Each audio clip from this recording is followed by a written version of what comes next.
It says an error occurred, but we're live. Hold on. Oh, Okay, I we're think live. live. GM. GM. Always good to kick the tires and then have it be like, you're live, but JK. I've been Technology.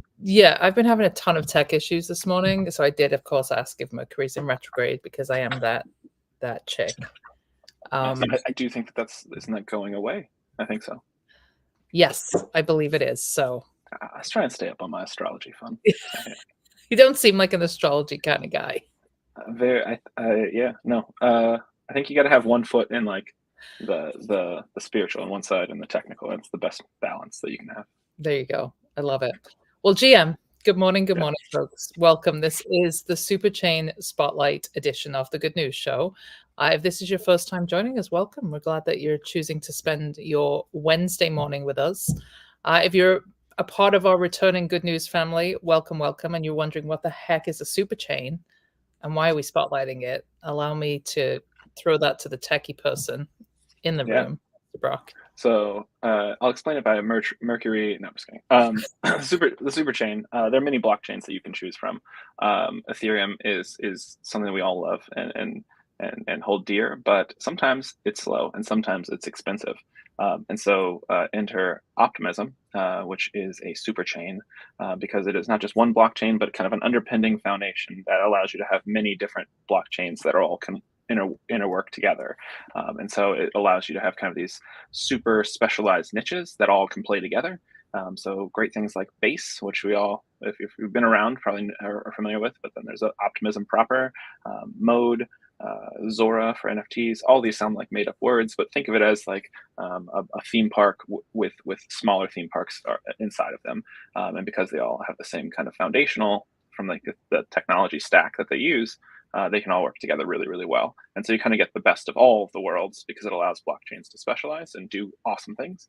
But it also allows us, people like you and I, to take part in all the great things as a side effect that come out of this. So it has never been a better time for kind of transparency and blockchain. And so, yeah, if that sounds interesting to you or sounds like a lot of words, stick around because we hope to kind of demystify more and more as we peel back the layers and all the latest happenings within the superchain.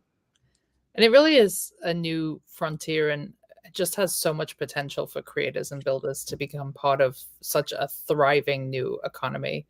So whether you are deeply entrenched in the superchain already, or if you're just curious and starting to dip your toe into superchain biz, then this is going to be a good show for you. And I think we're now 6 or 7 episodes in. I've lost count, but yeah, I think it's good when you stop counting. We are coming up on number 10, which will be like a major milestone.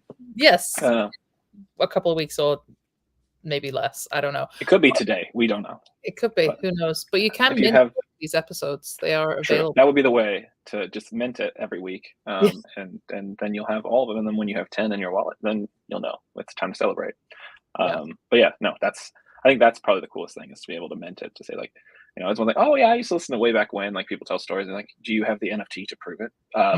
Because now you can, and now you can like, yeah, it's literally sat there in my wallet, and I watched the episodes over and over again because they're just so good, and I'm so excied. So we didn't plan to talk about. That's what your mom says. Yeah, I was thinking about content on chain and just thinking, like, kind of grappling with why does it matter? Like, why are we minting episodes? Why should anybody care about having us two talking heads sitting in their wallet? And really trying to think about, like, is one reason, and then I think, sorry, not to jump on, but like I keep hearing like these lost media type situations where like that you bought, even to the point where you bought something and you're like, yeah, I bought this game that I like to play and it's my favorite game, and then a big company's like, you know what, we could probably save a couple bucks if we just delete that game forever. And like, but I bought it. And like, no, in the terms of service, like you were leasing it the whole time. You paid the full amount to lease it until we just decide to pull the plug. And so I do think there are still some technical things of like, where is that media hosted and how do we make sure that that's hosted forever? But I think we're getting closer and closer to nailing those things. And so, yeah, it is a way of, hey, like, even if it's just in my wallet, even if just one is minted, then it can, for the foreseeable future, be there technically forever. And so that's, I think, exciting and a turnkey moment to kind of like media and preservation and archiving, where it just happens by default, quick and easy. How do you feel about, like, because I know I saw something, I think yesterday, about a guy who was taking his entire back catalog of podcast episodes, like 400 and something episodes, and bringing them on chain. Do you think there's any value in doing that? Yeah, I think there's like, so doing it anytime. I do Heavy, think there's, heavy again, lift, right? That's yeah, I think that it's. I mean, there's ways to do it probably pretty painlessly. It would involve probably some code, but yeah, I think, is there value in it doing it like in the after effect? I still think yes, because I think one big thing is like it's the authority thing. So like if he is saying like this is my wallet and like publicly had like does like a tweet or a Farcaster cast or what have you, and puts out like this is my wallet, like this is my authority kind of thing. It's linked to my profile, and then all of these were minted by me. Then it does it lends that authority yeah, stamp that like these are legit, these are from him. And that I do think that doing it similarly how we're doing it, where it's kind of this timed release. Not only does it happened today, it happened right now, and it's on chain that happened right then, right? So I think there's that does like a +1 to just minting it, because now you've got over time, which isn't just easily replicatable. So yeah, there's a lot of cool things. Some folks, like in general population, if you will, that are like kind of not in it, might care less right now. But I do think over time, if you look at like baseball cards or anything that people have ever collected, like having that provenance of, you know, they said there was only 500 and there was only 500, and I can verify, like it helps tell the story, helps make it meaningful, and then also like has that like for sure this is all there ever was. And if someone counterfeits and like say steals our episode and remints it, it's not from the same wallet, and so it's easy to kind of sniff out like the true and not. Whereas if it's a physical good, I mean, I'm sure no one wants to ever say this happened, but I know for a fact that like with some art things, they'll have to do a minimum run of 1,000 on something, right? And they only want 400, and so they need like proof or like recorded video of like the other 600 that got made being smashed to bits. Well, 600 pieces of a statue is kind of hard to go, yeah, that's for sure 600. right. You know, where some can slip out into this like a secondary market or what have you, and go for a pretty penny. With these digital things and digital media, we can prove that there was only so many. So I don't know. I think it's cool. Yeah, I don't know about you, but I'm sure you have this, being knowing the brain that you have, but like out in the real world, I'm always like, is this a good use case to bring on chain? Is this a good use case? I had something last week where I'd had, again, hippy dippy. I'd had an astrology reading last year and realized that something that she'd said to me at the time, which was totally weird and like out of context, actually happened. And I'm like, that's crazy. So I went back to find the recording and it was gone. And so I'd reached out to her and I'm like, hey, is the recording? And she's like, oh, I only keep them for, 6 months. And I'm like, this is another example of like, obviously it would have to have some kind of privacy, way of accessing it without everybody on chain being able to see it. But it's another thought in terms of like how we store data. Yeah, I mean, I think we're in the similar thing with like a lot of people have all of their like family photos. Like it's easy to just have Google Photos or iCloud or whatever. Just like, yeah, I just forever it'll be backed up there. But like some catastrophic hiccup, and now all of your history of like your kids growing up is gone because you didn't have it. So again, I'm not like a doomer where it's like that's gonna happen and you got to have 6 backups and like hard drives in a waterproof case and like dig a hole under a tree to like preserve it. I don't know if that is great for a hard drive anyway, but yeah, yeah. So it is an interesting kind of thing that's happening, and I think that as more people get curious about it, you'll see it start to matter more and more. But again, it's we need that piece of like the files have to live somewhere, and how do we make sure that that's safe? And you saw that with like Bitcoin, where these ordinals, where they're taking stuff and actually putting the data on chain, but that has like limits and other things. So I think that we're close, and there are file solutions like Filecoin and other things that are coming about that are that. And so maybe that's the way. Maybe we're just right on the precipice of something else coming out. But it is interesting. I know we've kind of gone for a while on like please mint this show because it's fun and we think it's exciting. But I do think that the mechanism of doing that, Yeah. becoming the norm, I think will lend to things pushing further. Right. So. Yeah. And then there's also the ability as content creators to be able to reward your audience for that kind of engagement and True. support. Yeah. interesting. So Like you there's were here early, you have the NFT. Anybody that was here the first 10 episodes, like let's give them a t-shirt or let's do this.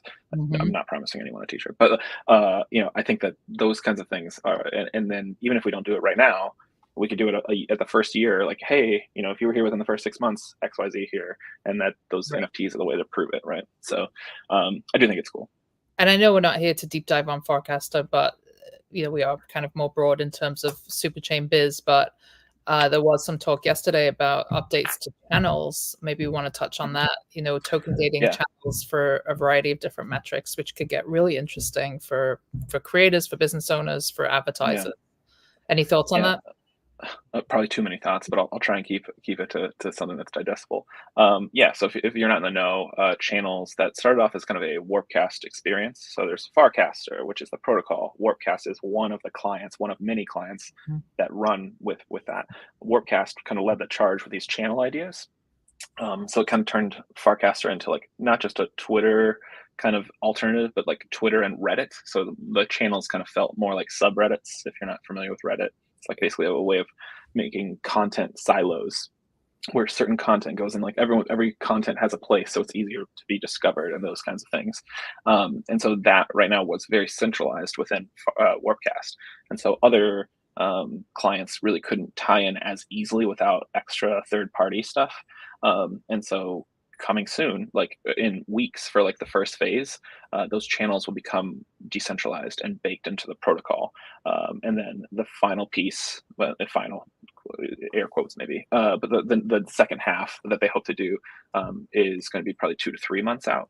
And when that happens, everything will be on the protocol layer. So then all of the clients can make use of it.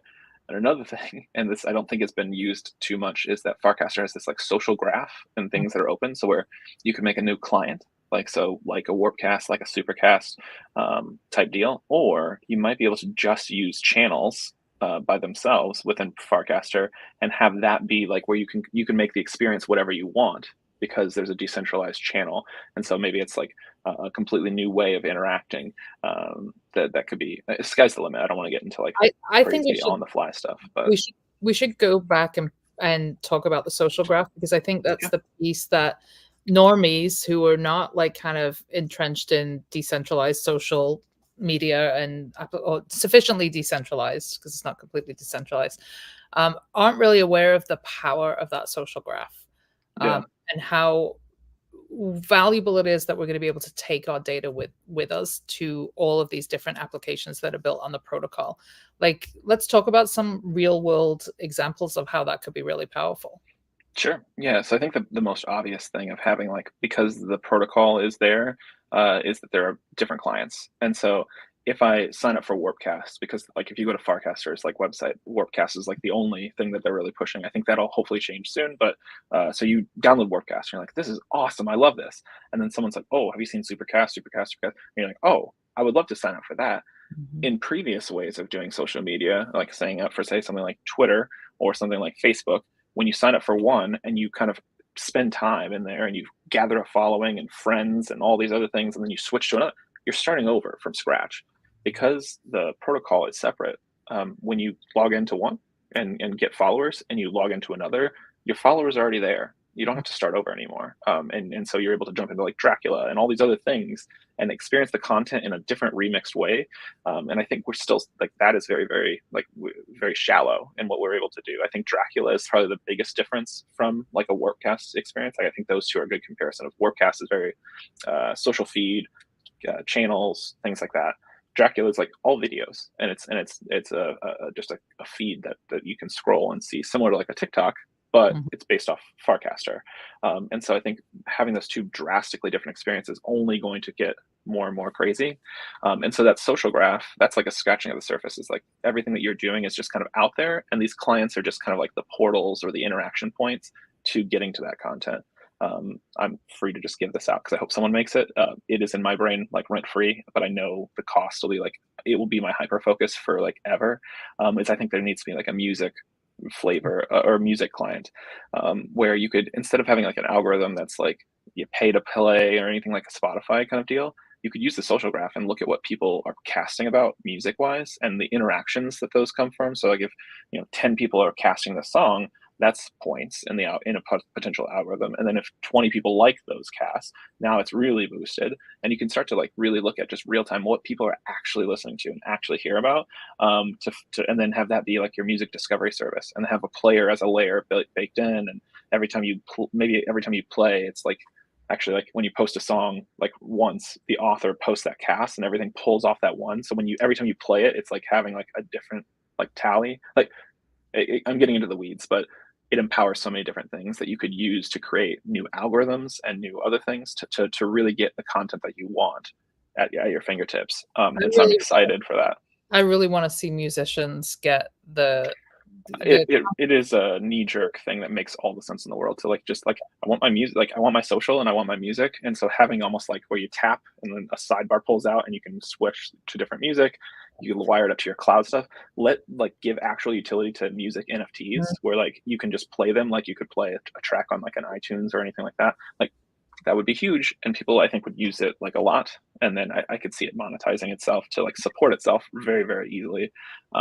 And yeah, it would be a huge utility for a lot of folks, and I could see people switching to that for like their daily driver, especially if it has all the things that you're used to with like Supercast or Warpcast, but like more music targeted, or maybe it's not, or maybe you could turn on and off like those kind of modes.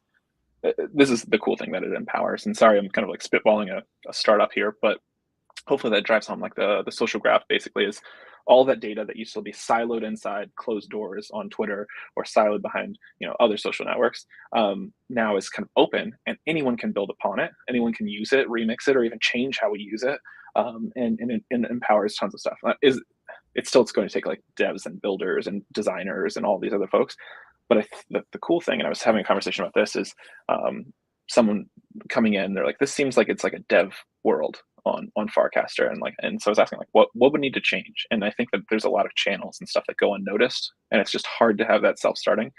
But I do think like the quote unquote normies or like non-devs have a lift in this system too, of like elevating ideas and frictions, and like I wish this, like that I wish statements to kick, like it's that tangent thing. The devs are going to just go be devs. Designers I think are in the wings ready to build something cool. But we need those ideas and those experiences and those perspectives to start to continue to build like this world that we want to be a part of. So in this Superchain all the way down. So yes, I said a lot of words, I'm sorry. it's okay.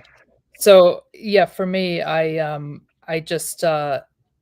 been really encouraged by what I've seen in terms of additional revenue streams for creators, because having spent over a decade working with artists and trying to help them see other pathways to revenue in addition to just selling kind of direct B2C, it's encouraging to see that there are these new models and incentives for artists to actually expand their revenue potential. So I'm excited to see that. And musicians are kind of at the bottom of the barrel when it comes to creators being compensated, especially with streaming platforms. And so I would love to see some kind of technology that allows them to actually get up close with their super fans, and be able to kind of cut out all the middlemen that are taking a piece of them, their creativity. That is 1,000% like why I think that this needs. And so if you are a musician, making it easy to create songs without any technical lift right from the app, have really fun frames to like promote a tour or promote a one-off concert or a live stream. Like all these things can be built to where musicians don't need the full team that they used to be like kind of conned into needing before. And if they're savvy enough, or they hire someone that can come alongside them to help manage it while they just make the music, but the tools are all there and they're frictionless, and they also empower listeners to be able to interact more one-on-one. Like this is the cool thing where we can do that and like kind of disrupt some of these industries that are they're in a position where they don't really have to innovate and the money just funnels in one way. We can make things. And I think things like DGen have kind of shown that like we can just tip each other. Like we can just create our own currency and tip each other. And it has value because we all just realize that like we can all tip each other. And even if it's just a small slice of like your like value that you put into like a tipping currency, being able to tip and get tips back and be in this kind of like, hey, I appreciate you, you appreciate me, that this is really cool here. I think that is kind of like the way I think that we're proving through this experiment that's becoming just a part of our everyday lives, of how things could be different. All right, Superchain headlines. Let's see. I had Jesse from Base on my Mind Your Biz podcast that just launched yesterday. Filmed that out in FarCon out in LA. Really cool to chat with Jesse. I can share the episode in the link below. But he obviously talked about on-chain summer coming up. We did touch on it last week, but that is happening. So, folks, if you want more information about on-chain summer, you can go visit Base on X or Base on FarCon or Farcaster. But essentially, they're going to be funding builders, devs, creators to build awesome things on Base. That's awesome. Very exciting. When does that start? Like, when is it officially summer? I mean, I would say July. You keep saying it, but I don't know if it's summer now. Yeah. It depends where you live, right? I guess so. I'm in Michigan. Like it was like 60s yesterday, so I don't know if it's summer here yet. But no, I'm super excited for that. And I think hearing your interview with him and all the things that like we see now that actually like kicked off from like the previous on-chain summer, it's wild. And so I'm excited to see like where we end up after this on-chain summer and into on-chain winter. I'm just kidding. But yeah, that's off-chain winter, on-chain summer, I think is where we're rolling. I like the winter too. But it is exciting to I think for everybody to have like a push together and kind of have a celebration and cheering everybody on, but then also like I was saying, like surface some of these things that are frictiony or need disruption for the benefit of all. That's what happened last year, and I hope that we can repeat this year too. Totally. What else? What else have we got in headlines this week? We have Degen Layer 3 took a little bit of a that's a FUD bust. Let's do that right now. Sure. That's we're gonna bust some FUD here. Yeah, let's talk. Well, there's like a double Degen like FUD thing. First was like Layer 3. So Degen has a Layer 3. There is a growing ecosystem over there that I think if you look, you have to look closer to see all the things that are happening. But the network went down due to like a configuration issue. It is now fixed. And then the problem now, and not really a problem, but like just to be aware of, is that there's like a 36-hour window of blocks that were not accounted for. And so you might, if you were dealing with the Layer 3, if you were just dealing with Degen, like tipping or transferring like the token on Base, don't worry about any of this. But if you were jumping into like the Layer 3 stuff, anything like there were some transactions where you got a success message and you're like, sweet, I'm waiting for my thing to process. I'm waiting for an NFT to come to me. Because if it happened during that like hiccup, then you have to wait until those blocks populate. And if for some reason it failed because it like timed out or whatever, you get your Degen back. And so like everything's going to be put back into place. It just needs time to kind of catch up and then verify. And so the best thing if you were dealing with Layer 3 is to just kind of watch your accounts, watch the Explorer, because some things that succeeded during this might have actually failed.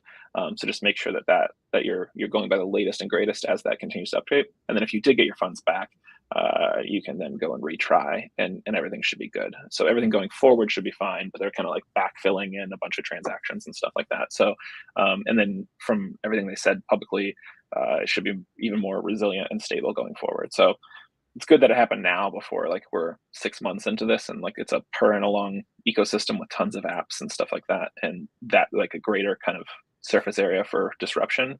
But still like, hooray, that it'll all be good and that no one really lost anything.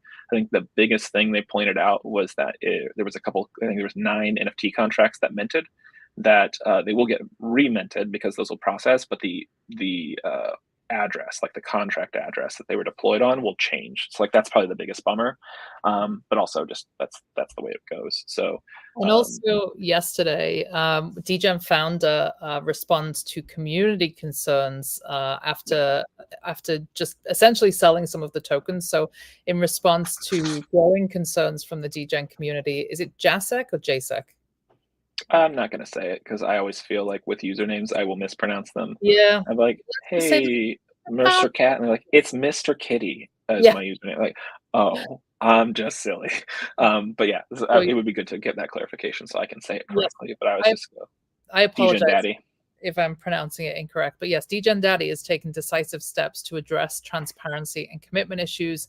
In a recent thread, he outlined several key changes to his token management strategy to reassure stakeholders and align with the project's long-term vision. And essentially, he acknowledged that the community's concerns about his recent on-chain sale of his tokens. And to mitigate these worries, he did purchase all the tokens that he had recently sold and emphasized the importance of transparency, revealing that 5% of the total token supply is currently vesting over a 2-year vesting schedule with no cliff. And he did extend that, I believe, to a 5-year vesting schedule. So, in his concluding remarks, he expressed his willingness to make further adjustments if the community still has concerns about his alignment with their collective goals. What's your take on this? I think the biggest thing for DGen is the communication path. I think needs to continue to improve. I think this, like, his follow-up was great, but like getting ahead of it would have been better, because he could have said, hey, like, I created this thing, and like, you all have gotten your value. I would like to take a smaller value so I can sustain myself. Yeah. I don't think anyone would have said like, no, that's terrible. Right. But I think because he did that and it is public and like didn't say it ahead of time, I think that was like a little bit of a smack in the wrist. And I think with the allocation and like for tipping kind of like being reduced and not having like the full rhyme or reason, or like, we're doing it because, you know, we want to extend, is great, but we're doing it because we also think that, like, by restricting it a little bit more, the value should then climb to kind of adjust, like, without any kind of that follow-up piece. I think it's put a lot of people on edge. And then so seeing this, I think it rippled further.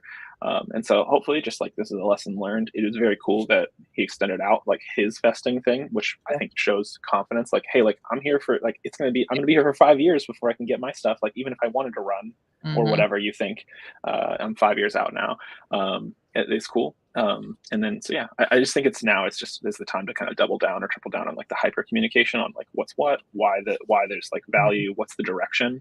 And I think that'll probably like work things out. But the community's like, degen to $1. Yeah, degen to, yeah, hopefully. But I think that's the biggest thing, right? It's like communication, being in front of it. And I think that if for some reason that's not a strength, I think there's more than enough people in the community that could align and help with that to make it even better for everybody. So agreed. I'm guilty of like the lone wolfism, but sometimes you gotta get hands. One more topic before we welcome our special guest. Yes, our super guest is Farhouse. We saw Farhouse drop the NFT this week and actually open up and come out of beta. So exciting news in the world of social audio applications. The Farhouse app is now live and available for download.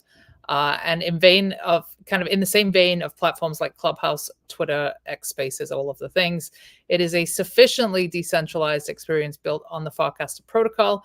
Very exciting, I think, for a lot of us who have spent way too many hours creating free content on X. Yours truly has definitely spent several hundred hours with little to no compensation.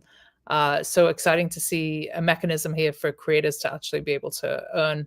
I still think we have a small challenge in terms of like discovery of when these things are actually happening.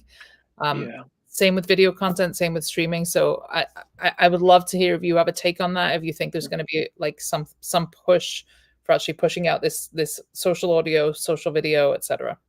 Yeah, I think that there'll be a couple of things that happen. I think one, it's a separate app right now, and so it is like far like it's adjacent versus like built in by default. And so I think as things continue, there's an opportunity for this to become a layer with end clients. And so I think we need to like stabilize, get everything working. Like I'm super excited for the potential, but like when I jumped in, I couldn't get my Bluetooth headset to work. Like, so audio kept coming through my phone. And so again, as a dev, stuff happens, and so I'm sure that they're already on it.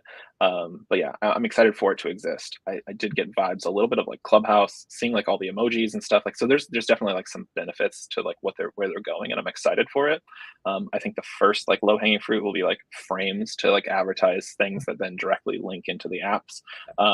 But I hope that it continues to where there's like they offer as like a service for clients to wire in. So then it's more native, so that people can just jump in and get notifications more easily, so it doesn't feel so disconnected. But so they can still like, again, their niche, their service, but then like opening it up similar to like Farcaster, opening up channels to then everybody else can kind of consume and enjoy how they want. So yeah, that's where we're at.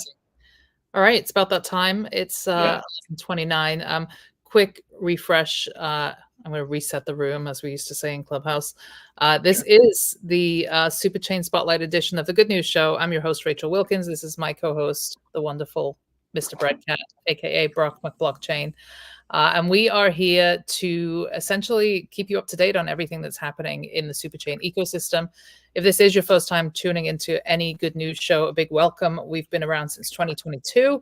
In 23, we started a partnership with TIMEPieces, which is Time's groundbreaking Web3 initiative.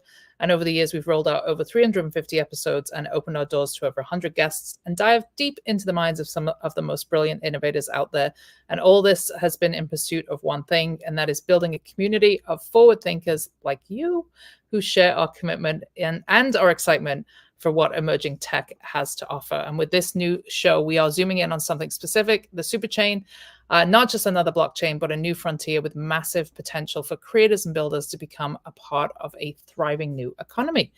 And in our efforts to bring you the best and latest information on what's happening, we are bringing in titans of Web3, builders, extraordinaires, and our special guest is the one and only Bored Elon. What's up, friend? GM. GM. I love participating in new, beautiful on-chain economies. Been doing it for quite a while, and I feel like I've landed in the right mix of people this morning. For me, it's morning. For you, it's probably not, Rachel. But appreciate you having me here. I'm on the East Coast. It's not yet noon. It's still very AM for the GM. Don't be fooled by the accent. I'm in New York. So fair enough. That was very presumptuous of me. I apologize. That's all right. Oh, good. I've switched GM to GT, like good time of day for you. GT. That's what we do in space, yeah, because there is no day and night.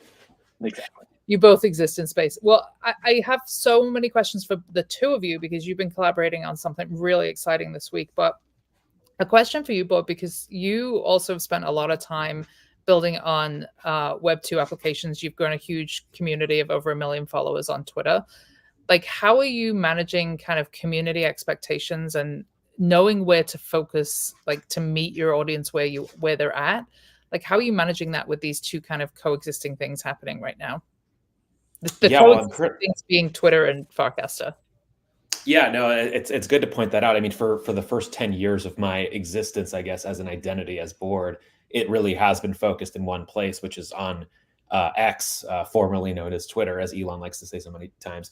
And that has been a gift and a curse. You know, when you focus attention in one place, that can be a good thing. You could put all of your dedication and time into that one channel. On the flip side, you haven't really diversified your audience. You're reaching the same kind of group over and over. And also there's the risk of, hey, what if Twitter shuts down tomorrow? Or what if Elon has a bad day and he says, you know what, that Bored Elon account, I don't like him. I'm going to turn that off. Not good for me, right? So I did recently, I would say 3 months ago, start heavily trying to fork my identity over to another platform.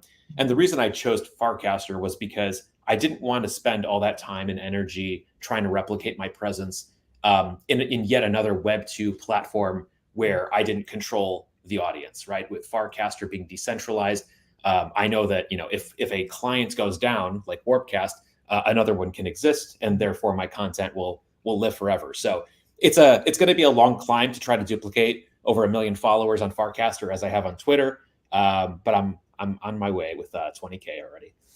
And I think we have a lot of creators that watch this show, so I think something that is something that most people are kind of curious about is like how to show up on Farcaster. Like, are we differentiating how we show up? Are we, we're talking about kind of splintering our audience and attracting new people. Like, have you taken a different approach to how you've built here?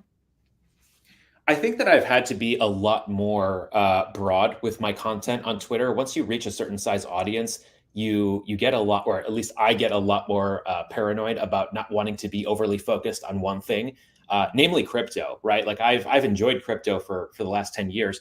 I don't think the vast majority of my followers on Twitter care to hear about just crypto. And so I think I can be far more niche and focus on particular subtopics on Farcaster in a way that I can't with the mainstream Twitter. And I think a big part of that, besides just that from a cultural standpoint being the case, I think that channels within Farcaster, which some people can maybe compare to like subreddits on Reddit, makes it a lot easier for you to send information to a particular group that is much more interested in it versus blasting out content to your entire audience, which might not be particularly interested in that sub content. So let's talk about what you two have been up to this week, because there was a big announcement. I got a little behind the scenes from Brock, only a smidge, over the last couple of weeks. But talk to us about why. Well, first of all, why L3 Gaming? Like, why did this conversation come about? L2. L2. So yeah, we didn't cross the fence yet again to go deeper into the thing. Yeah. Happy to jump in, but Bored, also happy to let you take a look. No, Brock, please. I think this is just as much your baby as it is mine, so I would love to hear your take on it. Yeah. I've been like a giddy little kid for the last probably 2-3 weeks. But so Oregon Trail, definitely a game that I was brought up on. I used to race to school when I was in 5th grade to try and get my name in the hat for the 5 people that were going to go set up for this terror ride that is Oregon Trail, where you're lucky if you don't break a leg or get bit by a rattlesnake and what have you. Don't want to go too deep. Google it if you haven't heard of it, but it's an old school computer game. And so hearing that this was on the table, or something that was on Bored's mind, and I think 5 people tagged me in his post of which was great to hear. But I was just like, I'm in. Yep, if you want to do this, I'm happy to do this, because I could already see it kind of taking form of how it could play out. And so we basically are remixing. It's almost like a love letter, but in the Bored kind of ecosystem to Oregon Trail. And then by having it be transparent, all the people can kind of jump in, rest, and be sure that it's transparently being all of the money that comes in. You can watch all the money pay out every day for the daily prize pools. And I think that is in gaming, especially something where you're paying money per try. I think that's something that's refreshing, just to be able to see just 100%, everybody that played that day, you can check it out. Everybody that got paid out, that's all there too. So I think it just helps to lean onto the trust side to empower us to be able to make really fun things, but do it in a way that people feel safe to kind of jump in and do it. What's the response been like? On my end, I would say very, very positive. There's the technical side of this, which I think is really impressive. And then just from a player perspective, the art is fantastic. We were helped with the artist Brian Morris to create the visuals that have gone into the frames. The storytelling is really fun. It certainly leans into kind of the core Oregon Trail adventure spirit, but it loops in a lot of fantasy and humor. And so to Brock's point, it's a love letter to Oregon Trail, but it's not a copy of it. It's definitely sort of a retelling of the story in a new way. And so people have really enjoyed it. I think the best piece of feedback that I've gotten over and over is that people have just been suggesting how to make it even better, right? How to add to it, how to make it more complicated. It's methodically and purposefully started off as a very simple game, which is just basically a press your luck, see how far you can go without dying type of game. But the fact that people want to do more and see this world expand very soon is a good sign that we've got something special. And I've said this publicly a few times, but I've worked in the video game industry for 10 years before I was full-time in crypto. And where video games stand today is generally they are live games, right? There are a few occasional games that come out where it's done, right? Like the developers put out a game, you play it, you finish it, and it's over forever. But most games today are live games, meaning that they are continuously updated. There's new seasons, there's new content. People see video games as subscriptions now versus this once and done product. And so I can definitely see now that we have this core world built, there's a lot of different roads we can take, both within Farcaster and maybe even taking Oregon Trail outside of the frame of Farcaster as well. That's exciting. Talk to us a little bit more about that. You said you come from, I know you're completely anonymous, but you come from kind of the video game background. Like, what was it that excited you about Web3, and kind of what technology are you seeing right now that's exciting and interesting to you? Yeah, I mean, my favorite thing when considering game design is how can you use technology to come up with new game mechanics? And we've seen in history with video games, whenever there's a new piece of tech, it actually reveals new ways of play. One of the most famous ones was the Nintendo Wii, where you had this controller in your hand that you could wave around. And there were a lot of games that were invented because of that technology. And that became one of the biggest blockbuster, selling pieces of hardware in history. And so with blockchain, I think there's a lot of interesting opportunities to also change how people play games, how they have fun, how they sort of think about virtual goods and virtual assets. And there's a lot of work to be done. We have not had really a lot of hit games, quote unquote, that enable Web3 technology or blockchain technology. But one of the reasons I decided to leave the traditional gaming world and really go full time in Web3 is because I see the potential. And again, back to sort of the game designer spirit in me, I'm tired of seeing the same kind of games, right? Like, here's another first person shooter, here's another Candy Crush. That's fine.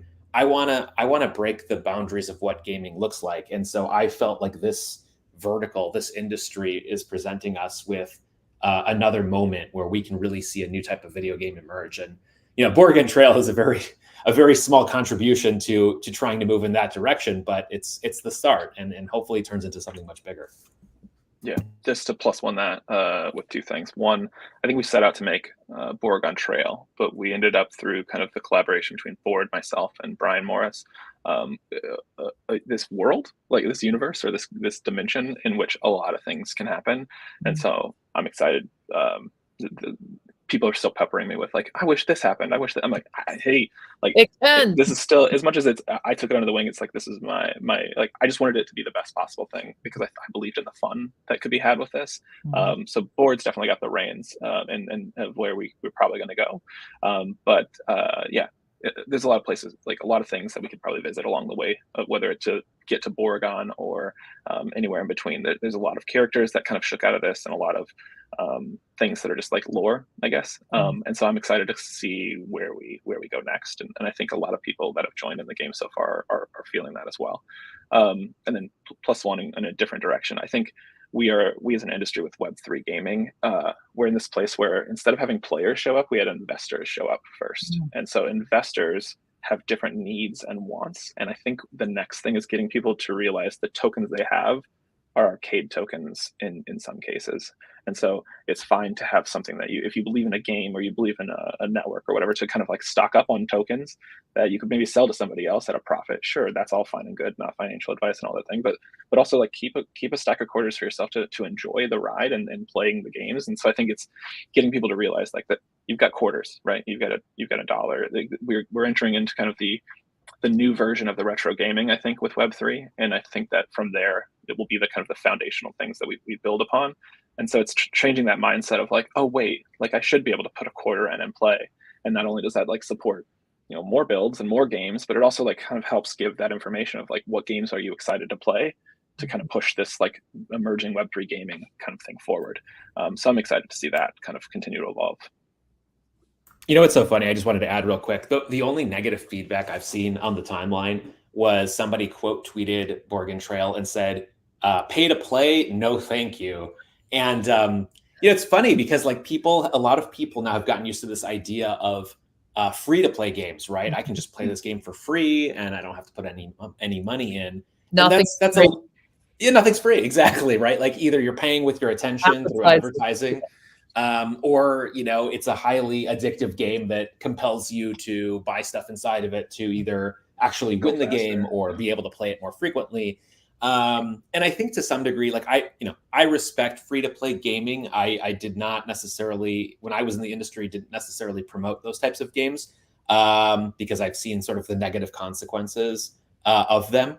But ultimately, I think the very simple transaction of I want to be entertained, I want to play, and I'm willing to pay, creators to build stuff for me that accomplishes that is fine. And to take it back to Brock's analogy, this is how gaming started. You got a token or you got a quarter, you walked up to a machine, you threw it in there, you played for a little bit, and then you could either walk away or try it again. We're kind of going back to our roots of just having a very honest and open exchange of value.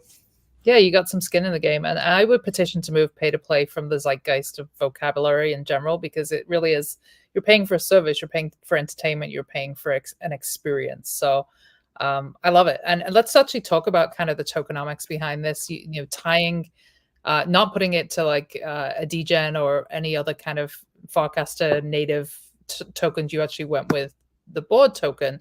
Talk to us about kind of the evolution of that and perhaps some of the challenges that come with that as well. You're muted.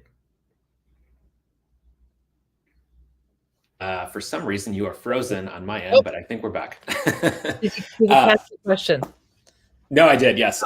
So it was a little bit of a retroactive decision in that about a month and a half ago, I and a few other people experimented with this idea of creating a board token as sort of a meme coin, a symbolic coin that really represented the antithesis of crypto culture, trading culture, staring at charts, anxiety. The idea with this board token is basically hold on to it for a long time. Don't worry about the markets, and use all that spare time you now have from not staring at charts and trading constantly to go and produce beautiful things or clear your mind. And so that was the really simple premise of the board token. And then, of course, once people understood that message and appreciated it, the next move was deciding, okay, well, what else can we do with this token besides just sit on it and be bored? And the logical sort of conclusion we came to was, hey, let's make some fun games, right? Like if we all had as much time in the world to be bored and just have spare moments in our day, what might we do? And a lot of people probably would play games, right? They would play video games. I know I would if I had less parenting duties and work duties and all that stuff. I'd probably play more video games. And so right now, there can certainly be many use cases for the board token, but I think using it as a gaming token, right, in this vast arcade that we're eventually potentially going to build, makes a lot of sense. Could we have used an existing token to power something like a Oregon Trail? Yes, absolutely. But I think where we're at today is we're sort of in this place of infinite tokens that can be exchanged with each other seamlessly. And I think it's natural. I think when you look at video games today, traditional Web 2 video games, they all have their own sort of in-game currencies and tokens, and they're all different from each other. There's Nintendo Gold points and Roblox, Robux, and Epic Games has their V points, and so it's okay, right? We don't all have to try to rally around just using Ethereum and Bitcoin and a few others. If you have a specific use case and sort of theme for a token, I think it's okay to focus it on your particular ecosystem. And so for us, it just made all sorts of sense. And then of course the analogy or the clever sort of connection with Bored and Boregon was so good we couldn't pass it up. So we went forward with it. We're not going to let you slip over the board arcade so easily. We're going to go back to that. So what are we talking here? Is this like the beginning of something bigger for you? I think that any good intellectual property today requires you to think about it as an ecosystem of games. I mean, when you look at brands like Disney and Marvel and Star Wars, it's like, it's not, we're going to make one show or one movie or one game. It is a entire suite of things that all interconnect. And that helps build the lore and make it a lot more exciting for people to want to participate. So that's certainly the grand vision. Again, small steps forward. And right now we have a very simple start with a basic, frame clicker type of game. But I certainly can envision, 3D versions of Boregon existing, different types of play styles that involve the characters in Boregon. I think there's a lot to work with, and we need to see it that way. Otherwise, this is just kind of a one-off experiment that will fizzle away quickly. Yeah. Again, I don't want to I'm very much a fire hose of ideas, but leaving it at we set out to make a simple game and we ended up making like a universe in a way. I think just the collaboration between the three of us and Brian Morris, taking even small little subtle things we would say in a group chat and then including them or expanding them into this art. I think the art, without the art side of this, the game would be okay. If we did it as a simple kind of 8-bit look, but the way that Brian took kind of a retro feel, but created a new universe, really kind of it's an infinity canvas, which I have another thing that I would describe in the same way. And so I think it's, as the player base is, if they're still there and people are still excited and still peppering us with ideas, I think there's a lot on the way to Boregon that where you stop in, you might play a card game, or you step in, you might play a different thing. Expanding the game itself, expanding into different games, it's sky's the limit. And so again, Yes, to Bored, I don't want to commit to anything, but I'm excited to continue if everybody else is. Brian is in the chat, so shout out to you, Brian, on Unlonely, getting some flowers here this morning, some much deserved flowers.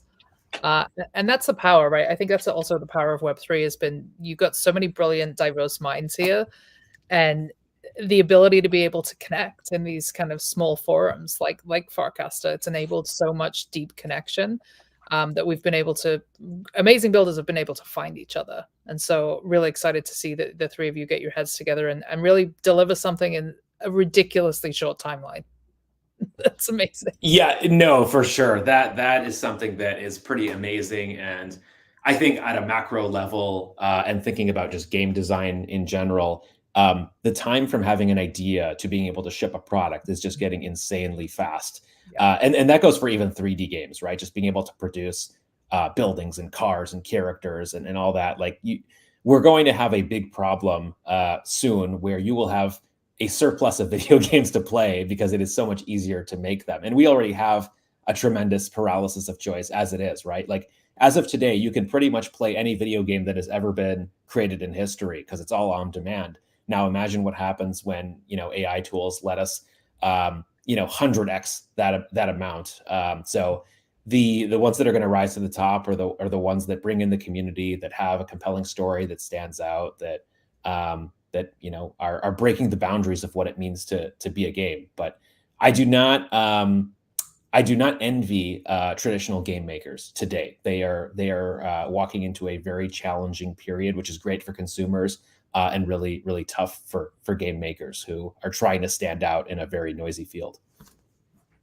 You both are parents. You both mentioned that, and I'm curious to know, as parents, as we kind of see kids just not just spending more time online, but we've seen that the financial spend of kids and parents right now is predominantly online. Right, we're seeing toy stores closed. Kids are just not looking for those kind of experiences. Like, how do you think we ensure that we're bringing games outside and that we're not just kind of having kids focus their entire attention on, and adults, not just kids, on digital programs and games? Mine's too young to be using a screen, so I think Brock, you'd be better to take this question. Yeah, I think it's balance. It's kind of like the key word, at least in my life and my household right now. And I do think that like there's times where I've taught them finance through Roblox in a way, like because that's something that they were passionate about. And so, where I was younger, I got an allowance in like fiat. Like they just like, no, just Roblox or mine coins. But those are like, they are creating their own little worlds in those experiences. But I think it's important to see the physical world just as much, and interact and things, because that's for me. I think even the digital is cool when the digital stops being digital. And this is something I've explored intensively with like my projects and other things. But like, if I can make you feel something real off of a digital thing, or there's a story that stays with you, and you're like, that's so cool, and like you reference it, like I think that marriage of real and digital and reality outside of a home and on a screen, it's I didn't grow up with a tablet, and my kids are, so like I don't know if I have it exactly right, but I do think that having a balance and being caring individuals, whether it's for a digital friend or somebody that you met at like a hobby or a class or whatever, for me that's just what I hope for, and just let them kind of work together with me. We play together and stuff like that. So I was thinking, we should share this story with Bored, and we should definitely try and find this video. But for Brock's project, the Fiches, there was a VV experience. It was a VR experience, and I was actually speaking at the UN, and I took my fiche with me, and we had the fiche swimming in the UN, which was pretty cool. Yeah, for me, it was wild on probably even different levels. Like one, it's like fiche in the UN, and it was like an AR like over, and which was also like an artist collaboration. So there's this perspective of the artist that made that to also like, so yeah. But like to have something that was a concept of like, I want to break people's hearts through digital, then get manifested into this digital that turns AR with now like in a world like where decisions at a huge level are being made, is both hilarious, but also like just proof that like the sky is the limit now more than ever. Like there are tools out there to bring your dreams to reality, and whether it's the Superchain or anything else, like these tools keep getting more accessible, and I hope to keep kicking open doors and empowering people to continue to do it again and again and again, because I think we all thrive as a side effect from all of it. So yeah.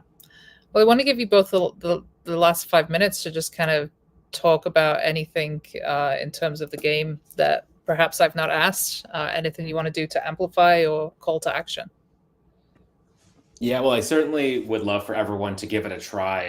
As of now, the entry fee to play Borgen Trail is like under $2, so it's a pretty low stakes mechanic. I would say step one is, if you're not on Farcaster, certainly create an account there. If you've been listening to your show, I'm guessing many people who are listening already have a Farcaster account. But check out Borgen Trail. It requires you to have a little bit of Bored token on the base chain. If anybody replies to me on Farcaster who is listening to the show, I'm happy to send you 1,000 Bored so that you can play a game for free and try it out. So it's actually zero money at all to try it out. And then share feedback, cast to myself or to Brock, and just let us know, like, what was your favorite part? What was your least favorite part?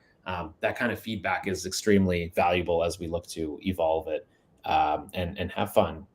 Take time to read all the stories that we've written, and perhaps suggest a few more. Maybe we'll add them to the lore. Do you want to come up with like a password for like people that listen to the show that can?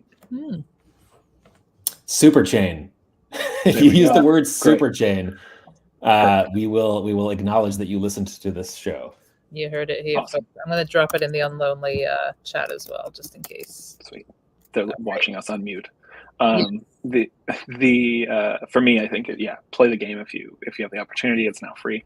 Awesome for you to do that board. And then also just like I think for me it was an experience that when it all came together was super cool to see. And there is you're like seeding 1 million Bored tokens daily for like the next couple of days, like next week or so. And so the prize pool is very, very much inflated today of all days, because the winner of yesterday's prize pool was kind of like adjacent within the Bored community, and felt, even though they won fair and square just by playing a lot, they are putting like a huge significant chunk back into the prize pool today. So it's like stacked on stacked on stacked for today, which will then also flood into other days. So if you're going to play, today is probably the best day for it, because all of the perfect storms have like aligned. So if you care about the money. Very exciting. All right, well, I think that is us for today. Thank you to everybody who tuned in for the weekly edition of Superchain Spotlight. Thank you, Bored, for joining us and giving us the alpha. Such a pleasure. Thanks for having me. Absolutely. And folks, we do have a hyper sub, so if you're interested in being a part of what we're building, we would love to welcome you. I'm going to drop it in the comments as well. Shout out to the team at Hypersub that are building amazing tools for creators. And we will be back next week, same time next week, Mr. Brock. Sounds good to me. Yeah. All right. Thanks, everyone. Appreciate you. Thanks. We'll see you next week. Have a Superchain day. Bye.